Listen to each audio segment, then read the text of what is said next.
Some tattoos are made with a needle and ink pushed into the skin by hand, one poke at a time. It's a method that's been around for thousands of years. But for most of the last century, the hum you hear in a tattoo shop comes from one machine. A tool that changed everything about how tattoos are made. That change didn't happen by accident. It came from a mix of invention, adaptation, and the relentless tinkering of tattooers who refused to settle for good enough. And because of that, the tattoo machine we know today is the result of over a century of problem solving, experiments, and sometimes a little weirdness. Let's get into it. In 1876, Thomas Edison patented the electric pen, a mechanical duplicator meant for copying business documents. It punched thousands of tiny holes in the paper so ink could be rolled through and transferred onto the sheet underneath.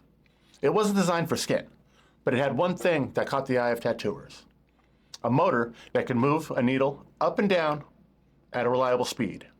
15 years later, New York tattooer Samuel O'Reilly saw the potential, but instead of punching paper, he imagined punching pigment into skin. He adapted Edison's design. He added an ink reservoir, a guide for the needle, and voila.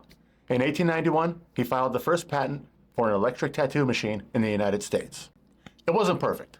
It was heavy, it was awkward, not as precise as later versions, but it marked a turning point. Before O'Reilly, tattoos were done by hand, one poke at a time.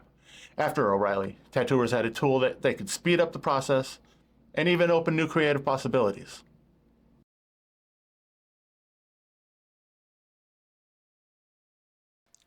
O'Reilly's machine was a beginning, but it didn't take long for others to improve it.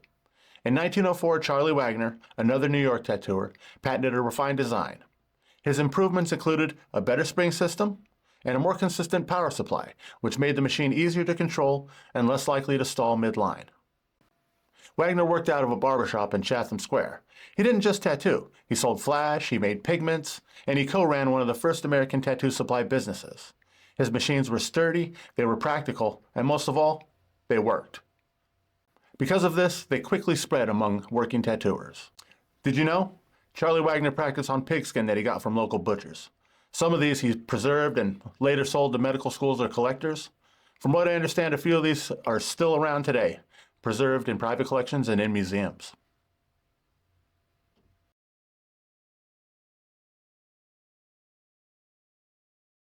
Over time, most tattooers gravitated towards coil machines. These are the kind most people picture when they think about tattooing. Coil machines use electromagnetic coils to move the needles, and their distinctive buzz became the soundtrack of the tattoo shop. The advantage of coil machines? They hit hard enough to place pigment cleanly, but can be tuned for line work, for shading, or for color packing. But they also require maintenance and skill to set up. Therefore, machine builders became as respected for their engineering as tattooers were for their artistry.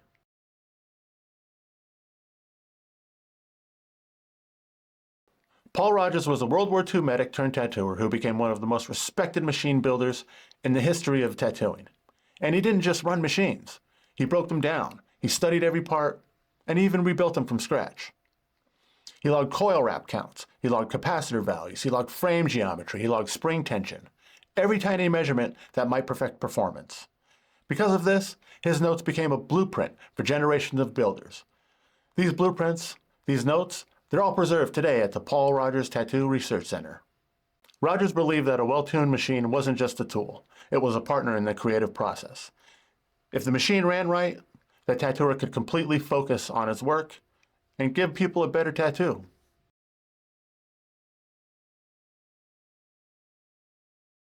Here's the process in motion. You press the foot pedal. This sends power to the machine. Two copper coils become electromagnets, pulling down the spring-loaded armature bar. The armature bar pushes the needle bar down, the needles enter the skin and deposit ink into the dermis. The circuit breaks as the armature bar moves, allowing the spring to snap the bar back up. The cycle repeats anywhere from 50 to over 3,000 times per minute, depending on the tuning. Therefore, every line you see in a tattoo is built stroke by stroke, in fractions of a second, hundreds or thousands of times over the course of a piece.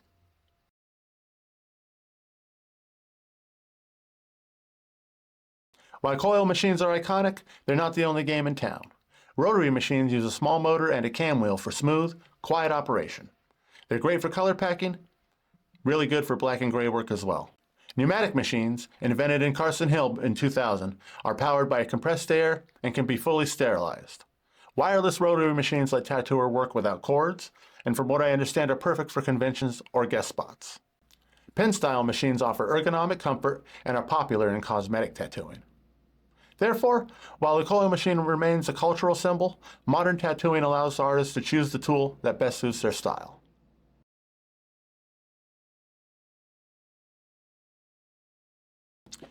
These aren't myths. These are real documented stories.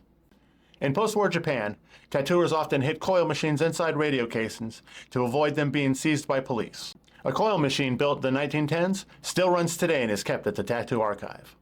During World War II, sailors made tattoo machines from phonograph motors, sewing machine parts, and guitar strings, even salvaged copper. In the 2000s, some shops played recordings of coil machine buzz during rotary sessions to preserve the vibe. One internet rumor that got started on the message boards back in the day was that famed artist Tony Polito actually built tattoo machines in the 1970s from doorbell parts. I did some looking into it, and that's not the case at all. Tony was known to say that tattoo machines are no more than glorified doorbells. Crazy how that happens.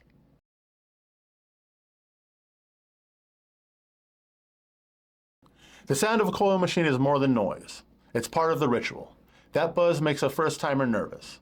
But for tattoo collectors like myself, it's the sound of something permanent taking shape. The weight of the frame, the vibration in the hand, and the tactile feedback are all a part of what keeps some artists loyal to the coil, even when lighter, quieter options exist. Because of this, the machine isn't just a technical tool. It's a sensory anchor in tattoo culture.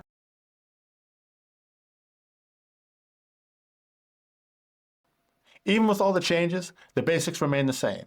Electromagnetic coils pull an armature bar. Needles move up and down, ink is driven into the skin. It's a really simple mechanism, but in the right hands, it becomes a tool for art, for memory, and for meaning.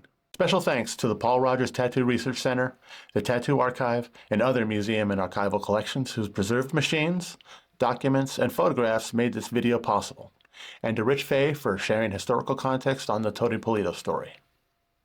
The legacy of traditional tattooing lives in our skin and on our story. Thanks for being here.